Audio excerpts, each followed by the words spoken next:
Okay, we are now in the third section of the textbook, and this deals with dimensions of interpersonal relationships. And we're going to take a look at, okay, all the factors that go into forming and maintaining relationships. So, this first section, why we form relationships, I'm going to ask you to try to think of 3 or 4 different people, maybe a friend, a coworker, a romantic partner, maybe even a relative, and think about why you formed a relationship with them. We're going to look at the 7 factors that people generally look at. Okay, the first one is appearance.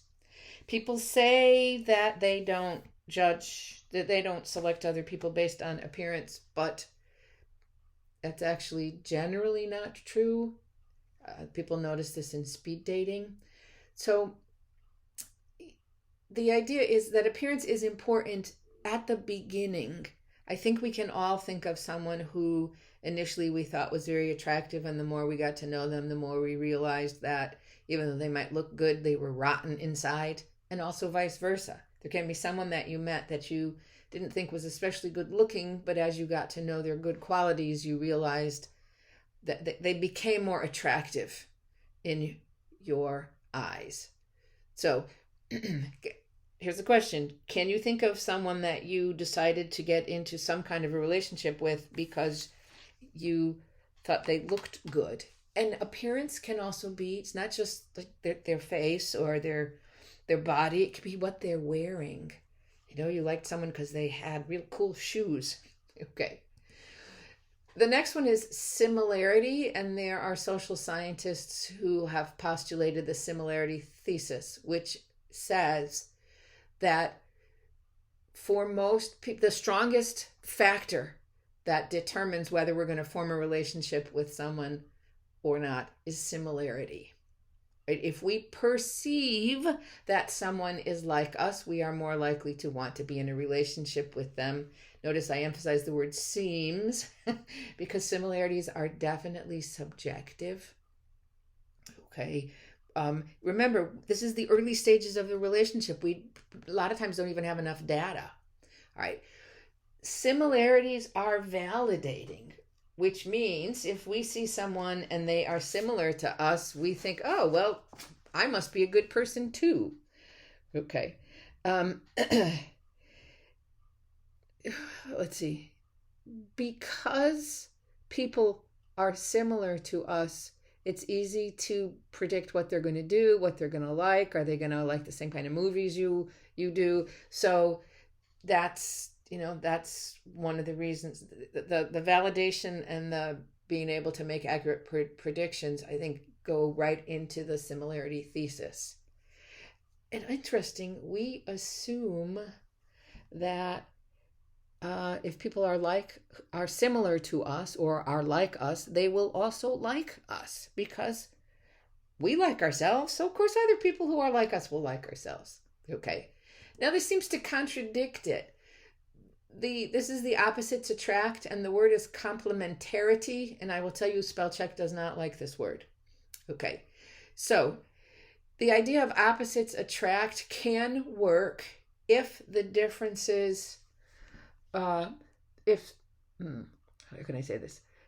If what you lack something and the other person has, and that helps you form a more cohesive whole, that's came out really bad. Okay, and then usually it has to do with personalities, okay? But I'm going to use an example that has to do more with physical. So I always joke to my husband, because he is just shy of 6 foot tall, that I married him so he could reach the things on the top shelf. And he says, well, that he married me because he hates to bend over and I can get the stuff that's below the counter.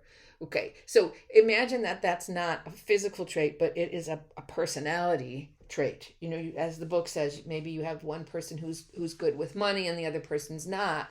And so the person who spends too much says, you know what, I like the fact that you're careful with your money, and that's going to help me achieve my goals. Okay, sometimes those the differences can get in the way.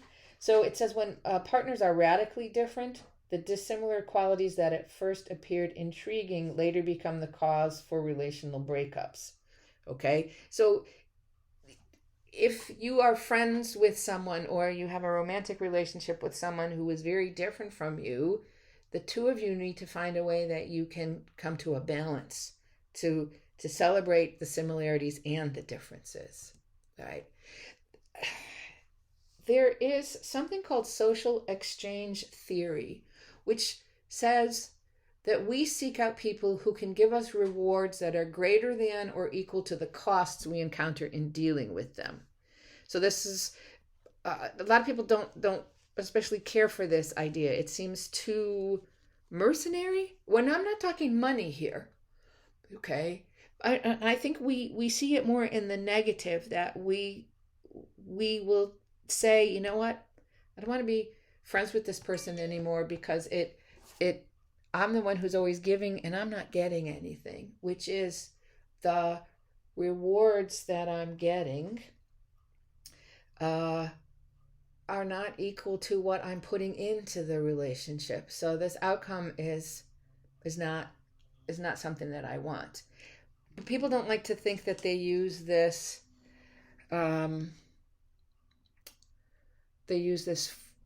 formula for forming a relationship, but we probably we do at some level.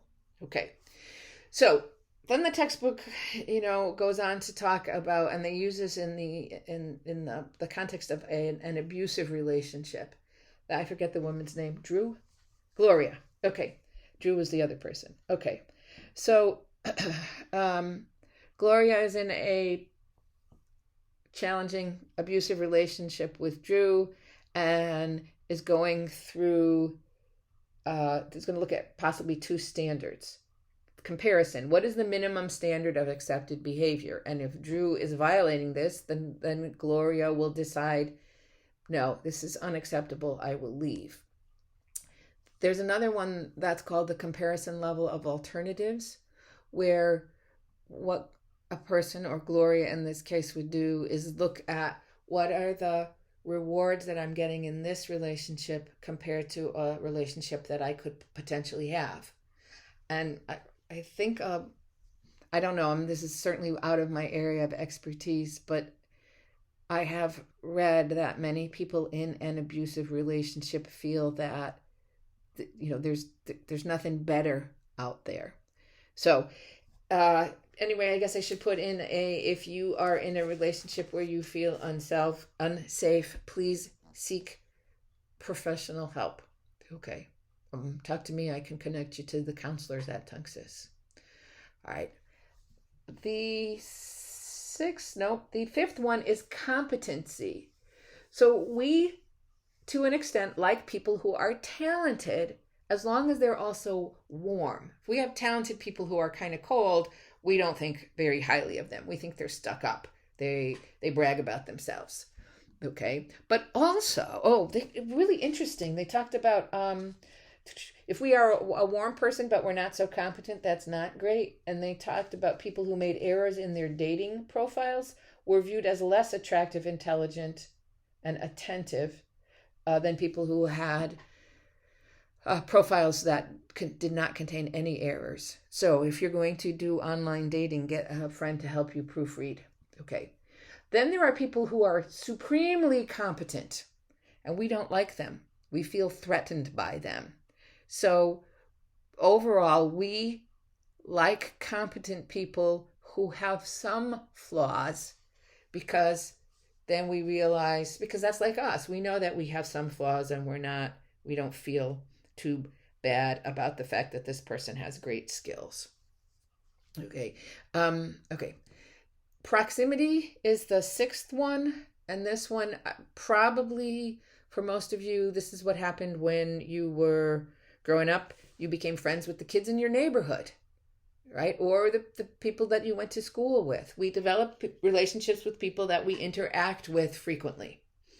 And this is the same. This is true also online right? The more we spend time with people, generally, the more we like them, because we get more information about them, and that information leads, then we can decide if this is someone that we want to hang around with. They also talked about proximity. Like if you were friends with people in your neighborhood, you probably shared certain similarities, such as socioeconomic status. So, okay. The last one is disclosure. If you remember back to chapter 4 and the idea of self-disclosure, and self-disclosure kind of forms a loop. So let's see if I get this right. So we've got give me two names, Joan and Trish. And Joan self-discloses to Trish, and Trish says, "Oh, she must trust me. Therefore, I will self-disclose to Joan." And Joan says, "Oh, she self-disclosed. She must trust me." And so it becomes a self-perpetuating cycle in a good way. Okay, so what happens if we self-disclose and the other person does not reciprocate, doesn't self-disclose back?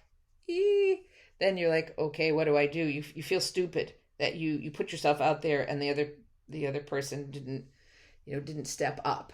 So in order to have a satisfying disclosure, there has to be reciprocity, and it's also very important to think about context, which has to do with like when is the right time to self-disclose.